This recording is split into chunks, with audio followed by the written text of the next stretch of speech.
what's poppin', baby? Y'all ain't know, I go by the name of Lupe Fiasco, representing that first thing. Graffiti can be found in cities around the globe, and Charleston, South Carolina is no exception. In fact, street art and graffiti has been present here for many years, and big names in local and national art and design have originated from Charleston street art, such as Shepard Fairey and Obey Giant campaign. Even so, does it make it okay for these artists to put their work on property that isn't theirs?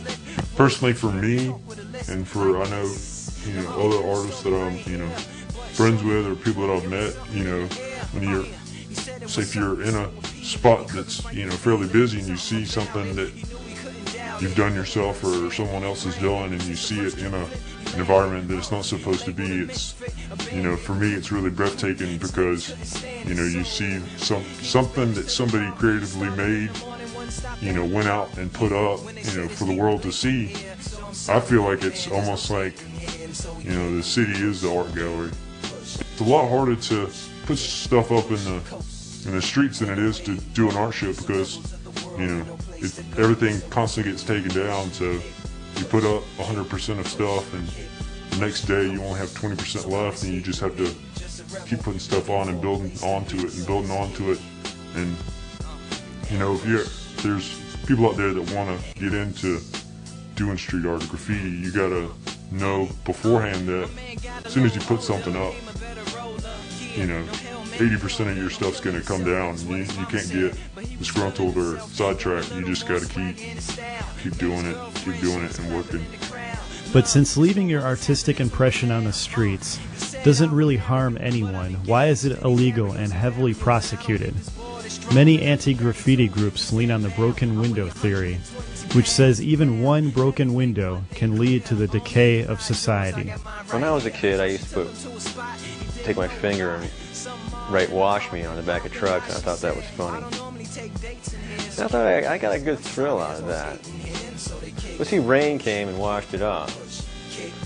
And there's a lot of people that took that feeling that they felt when they were a kid and went to the next level by buying a $1.50 can of spray paint at Kmart and writing "wash me" and what a bunch of other things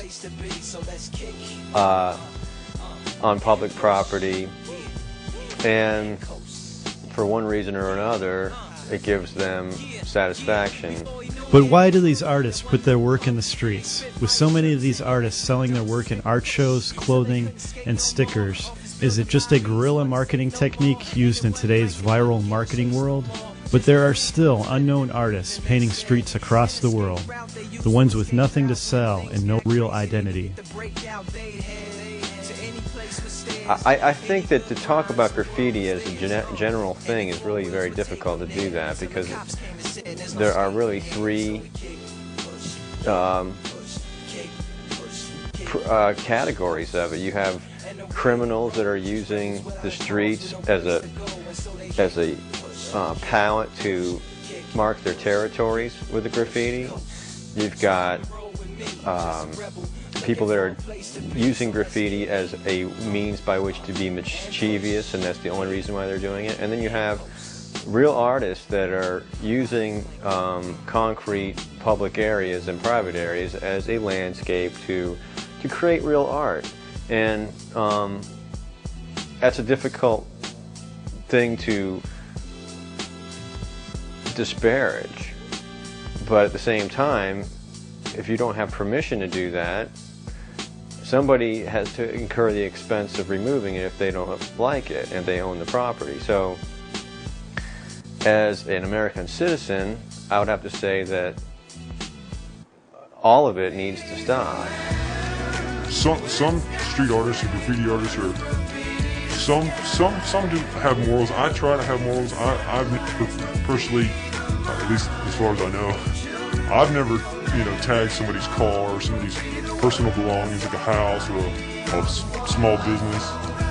Mainly what I tag, or not necessarily tag, but put street art on, put posters, stickers, are mainly like, state-owned street signs, electrical boxes, maybe, occasionally, old, abandoned building, which I feel like you put something up on a wall that's abandoned, nobody's, renting it out as far as living in it or having a business. And if somebody does move into that spot, that building's either gonna get taken down or it's gonna be completely renovated. So it's gonna be, your artwork's it's gonna come down sooner or later. So I feel like what's the big deal about having a poster on the side of a wall? Does it hurt anyone? And I think a lot of graffiti and street artists get a rap that's just as bad as, a gang member or a drug dealer. And a lot of people, when they think of graffiti or street art, they automatically think, oh, it's a gang. And which in some bigger cities, a lot of it is. But it's not like that with the majority of stuff. It's mainly just plain and simple, it's art. Both sides have something to prove, and have for a long time. Are these artists or vandals? As often happens, some graffiti artists with ill intent have smudged the name of street art and have made it very dangerous for artists with morals to follow their dreams. It is a fine line that has to be walked between artist and vandal. The audience ain't phased, and they ain't gon' clap, and they ain't gon' praise. They want everything back that they paid, cause they've been waiting since 10 to see the lights get dim. What you say?